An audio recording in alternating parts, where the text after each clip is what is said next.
അമേരിക്കയെ വിറപ്പിക്കാൻ അവരുടെ ഗൾഫ് താവളങ്ങളിൽ ആക്രമണം നടത്തിയ ഇറാന്റെ നീക്കമാണ് ഗൾഫ് രാജ്യങ്ങളെ ചൊടിപ്പിച്ചിരിക്കുന്നത്.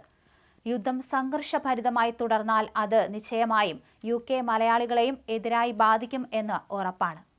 ഇന്നലെ പകൽ ശക്തമായ വ്യോമാക്രമണം അമേരിക്കയും ഇസ്രായേലും നടത്തിയതിനൊപ്പം ഇറാനും തിരിച്ചടിച്ചതോടെ നൂറുകണക്കിന് UK മലയാളികളാണ് ഗൾഫിലെ വിവിധ എയർപോർട്ടുകളിൽ കുടുങ്ങിയിരിക്കുന്നത്. ഇവരുടെയൊക്കെ UKയിലേക്കുള്ള കണക്ഷൻ ഫ്ലൈറ്റുകൾ ക്യാൻസൽ ചെയ്തതോടെയാണ് യാത്ര മുടങ്ങിയത്. കുവൈറ്റ് എയർപോർട്ടിലടക്കം ആക്രമണം ഉണ്ടായി എന്ന വാർത്തകൾ വന്നതോടെ ക്യാൻസലായ വിമാന സർവീസുകൾ എന്ന് പുനരാരംഭിക്കും എന്നതും വ്യക്തമല്ല. ചുരുങ്ങിയത് 2-3 ദിവസം കാത്തിരിക്കാനാണ് വിവിധ എയർലൈനുകൾ ആവശ്യപ്പെടുന്നത്. എന്നാൽ തങ്ങൾ ചെകുത്താനും കടലിനും ഇടയിലായി എന്നാണ് കുടുങ്ങിപ്പോയ UK മലയാളികൾ സോഷ്യൽ മീഡിയ വഴി പോസ്റ്റ് ചെയ്യുന്ന വീഡിയോ വഴി പറയുന്നത്. UKയിലേക്ക് വരാനോ തിരികെ നാട്ടിലേക്ക് മടങ്ങാനോ ഒരു വിമാന സർവീസ് പോലും ലഭ്യമല്ല. ഇന്നലെ കൊച്ചിയിൽ നിന്നും ആകെ പറന്നത് ദോഹയിലേക്കുള്ള വിമാനം മാത്രമാണ്. മറ്റെല്ലാ ഗൾഫ് രാജ്യങ്ങളിലേക്കുള്ള വിമാനവും അടിയന്തരമായി റദ്ദാക്കപ്പെടുകയായിരുന്നു. സാഹചര്യങ്ങൾക്ക് അതിവേഗം ഒരു മാറ്റം ഉണ്ടാകില്ല എന്ന് ഉറപ്പായിരിക്കെ വരും ദിവസങ്ങളിലെ യാത്രകൾ ഉപേക്ഷിക്കുകയാകും ഏറ്റവും ഉചിതമായ തീരുമാനം എന്നും സൂചനയുണ്ട്.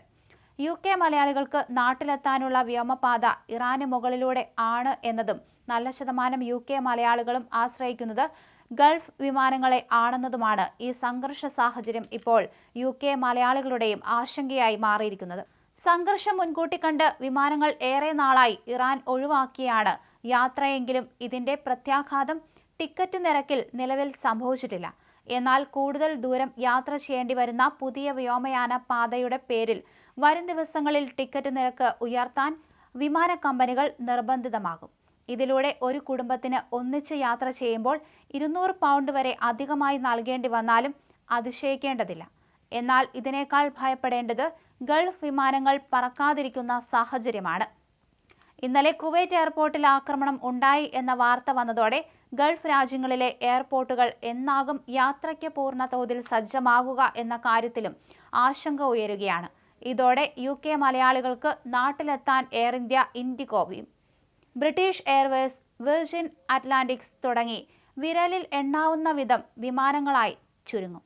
ഇതോടെ അടിയന്തര സാഹചര്യങ്ങളിൽ പോലും നാട്ടിലെത്തുക എന്നത് ദുരിതം നിറഞ്ഞ സാഹചര്യമായി മാറും.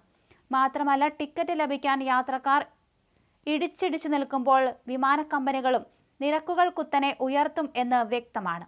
ആയിരക്കണക്കിന് UK മലയാളികൾ കുടുംബങ്ങൾ യാത്ര ചെയ്യാൻ തയ്യാറെടുക്കുന്ന ഈസ്റ്റർ, വിഷു അവധിക്കാല യാത്രകൾക്ക് ഇനി അധികം ദിവസം ബാക്കിയില്ല എന്നതും പ്രധാനമാണ്. ഈ യാത്രകൾക്കുള്ള ടിക്കറ്റുകൾ മുൻകൂട്ടി വിറ്റുപോയിരിക്കുന്നതിനാൽ നിലവിലെ സാഹചര്യം കൊണ്ട് ടിക്കറ്റ് നിരക്കിൽ സാമ്പത്തിക നഷ്ടം ഉണ്ടാകില്ലെങ്കിലും ഈ ദിവസങ്ങളിൽ യാത്ര നടക്കുമോ എന്ന കാര്യത്തിലാണ് കൂടുതൽ അനിശ്ചിതത്വം നിലനിൽക്കുന്നത്. പ്രത്യേകിച്ചും ഗൾഫ് വിമാനങ്ങളിൽ ടിക്കറ്റ് ബുക്ക് ചെയ്ത യാത്രക്കാർക്ക് യാത്ര വേണ്ടെന്ന് വയ്ക്കേണ്ടി വന്നേക്കും. ഇതാണ് ഇപ്പോഴത്തെ സൂചനകൾ തെളിയിക്കുന്നത്. ദിവസം 2.5 ലക്ഷം യാത്രക്കാർ വന്നു പോകുന്ന ദുബായ് എയർപോർട്ടിൽ മാത്രം 10,000 കണക്കിന് ആളുകൾ കുടുങ്ങിയിട്ടുണ്ട്.